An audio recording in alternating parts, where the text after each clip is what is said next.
Our journey today begins on the sunlit shores of Rhodes, where the winds of the Aegean once stirred around one of the most awe-inspiring wonders of the ancient world, the Colossus of Rhodes.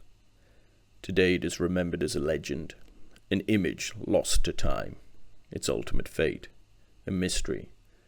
But, in the decades following its construction in 305 BCE, it was no myth. It was a real icon, a towering, unshakable behemoth, born from war and cast in defiance of an oppressor. Indeed, the history of the Colossus is tied to the formation of the island city-state of Rhodes itself. Created in 408 BCE, when the three major cities, Lindos, Ilissos, and Chimeros, merged into a single powerful polis, Rhodes remained independent, neutral, and unconquered. Even during the campaigns of Alexander the Great between 336 and 323 BCE, Rhodes was never made part of his empire, as it enjoyed warm relations with the Macedonian king.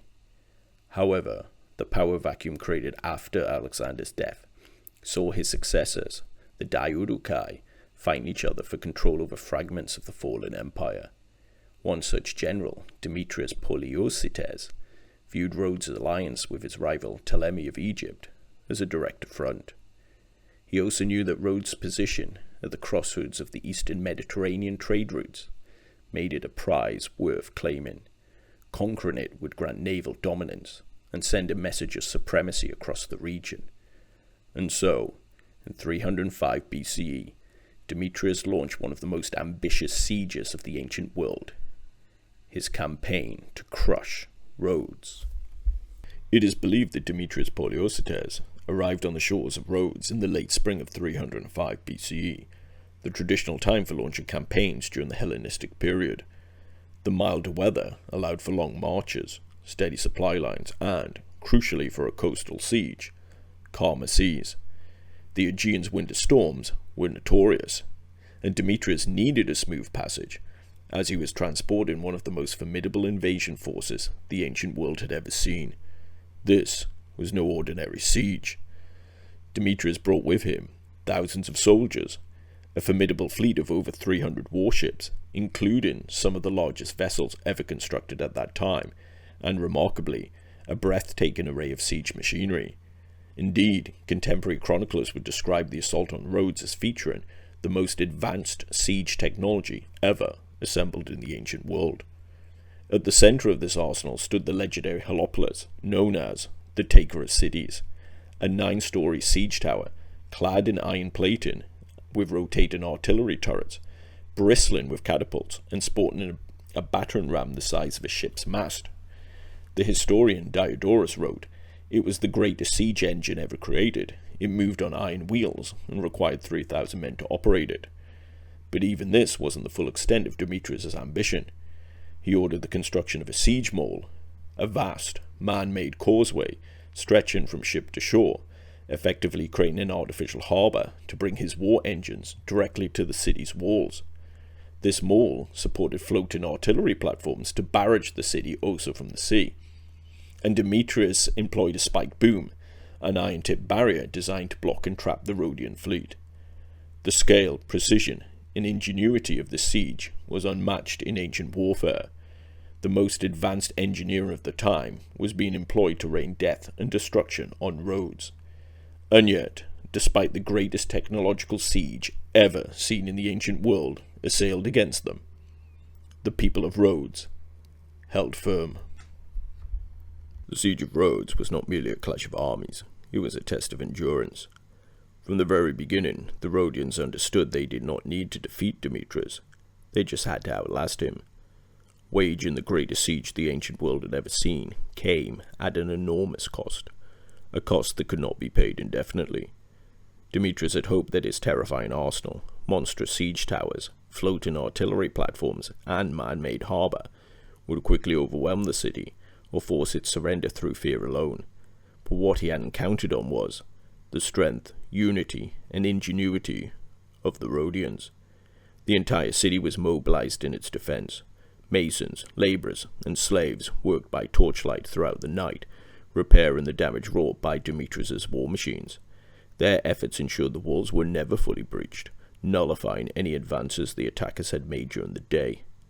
At night, elite Rhodian fighters launched daring sorties, burning siege engines and sabotaging siege works. Rhodian engineers even redirected natural water channels to flood and destabilize the siege mole, setting back months of progress in a single move. But perhaps the boldest act of all was their counter-mining effort. The Rhodians tunneled beneath their own city, emerging beyond the walls to weaken the earth beneath the Heliopolis itself.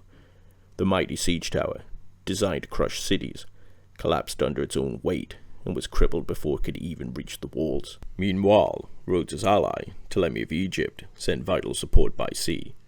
His ships brought grain and supplies, and his fleet disrupted Demetrius' lines, preventing him from starving the city into submission.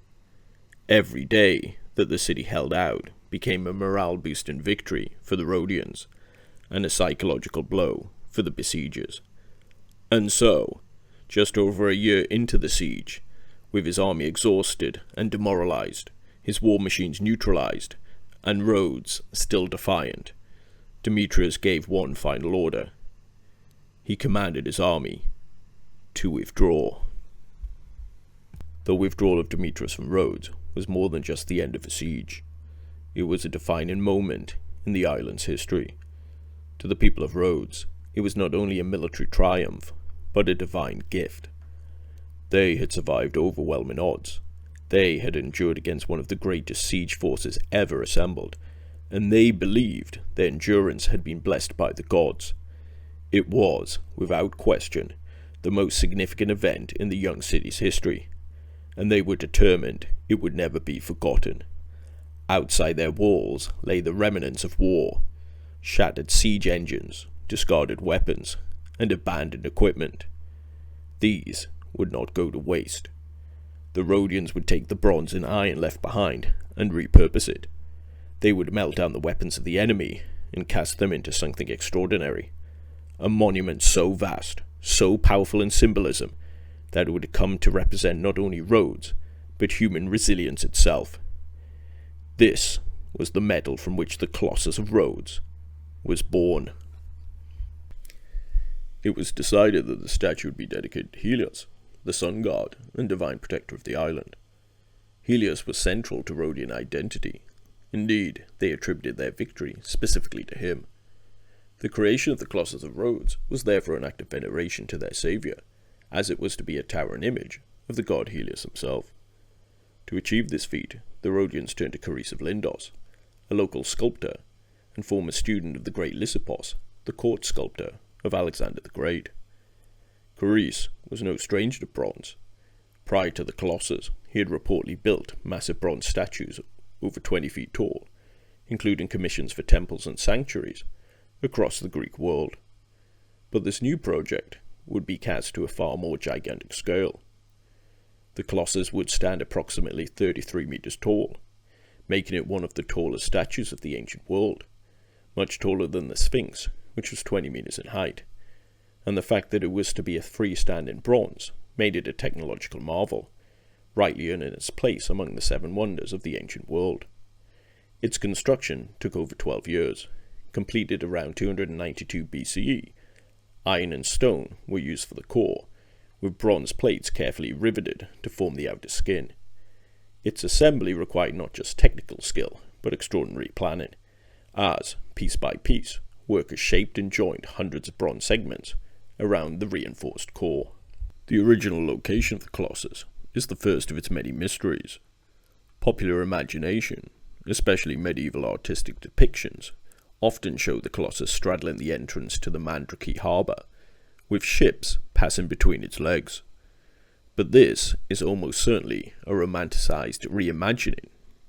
No ancient source describes such a pose, and the engineering required to construct a statue spanning such a wide distance, while bearing an immense load, would likely have been far beyond the capabilities of contemporaries like Colossus. Furthermore, the idea that one of the busiest ports in the ancient world could have remained closed for over a decade, while the statue was built over its entrance, is highly implausible, and no records suggest that such a closure ever occurred. In truth, the Colossus most likely stood beside the harbour, visible to arriving ships, perhaps mounted near the old fortifications, or atop a rise overlooking the sea. The second mystery concerns the appearance of the Colossus. Once again, medieval art and manuscripts have coloured our collective memory, portraying the statue in far grander and more dramatic ways than likely was in reality. In many later depictions, the Colossus is imagined as a giant bronze warrior, sword raised, or holding a torch, images shaped more by medieval notions of divine guardianship and martial power than by Hellenistic artistry. In truth, the statue would have represented Helios, the sun god, likely crowned with the radiant sunbeams, much like the Statue of Liberty. Perhaps the Colossus was holding a cloak or robe and gazing eastwards towards the rising sun. But no definite image survives. The true face and stance of the Colossus, like its precise location, remain whispers in time. The ultimate fate of the Colossus of Rhodes is another of its great mysteries. It is recorded that, after standing proudly for over half a century, the towering bronze figure was brought down by an earthquake, which struck the island in 226 BCE. After this, Pliny the Elder, writing in the 1st century CE, tells us that the statue, even in its ruined state, remained a marvel. He suggests that people were even more struck by it, as the pieces, once held high in the air, now lay at ground level, allowing them to be directly observed. He wrote, "Few people can clasp the thumb of this statue with both arms, and its fingers alone are larger than most statues." The geographer Strabo echoes these sentiments, stating that the Colossus, though fallen, remained a wonder to behold, lying in pieces on the ground. And so, the Colossus remained like this for centuries. The Rhodians reportedly considered restoring the statue, but decided against it, after consulting the Oracle of Delphi, who stated that the earthquake that had destroyed the statue and caused widespread destruction in Rhodes must have come as punishment for offending the god Helios. So therefore, out of reverence or fear, the Colossus was left in ruin. Things would change for the Colossus when Arab-led Muslim forces conquered Rhodes. According to Theophanes, the confessor, writing in his Chronographia, a year-by-year account of the world, when the sacking of Rhodes occurred in 654 CE, the bronze of the Colossus was sold to a merchant from Edessa, who required 900 camels to carry it off. As Theophanes was writing in the 9th century, some 150 years later, this tale may be pure invention, or exaggeration. But what is true is that no trace of the Colossus has ever been found in modern times. Its pieces have simply vanished into time, melted down, scattered, or lost into history and legend. In the end, what survives is not bronze or stone, but memory and myth. The Colossus of Rhodes became a symbol not only for Rhodian defiance and craftsmanship, but of how fleeting even the most magnificent human achievements can be.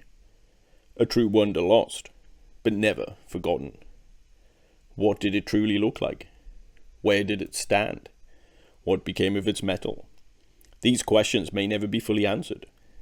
But look closely, traveller, and perhaps you can glimpse this magnificent wonder through the golden light of memory.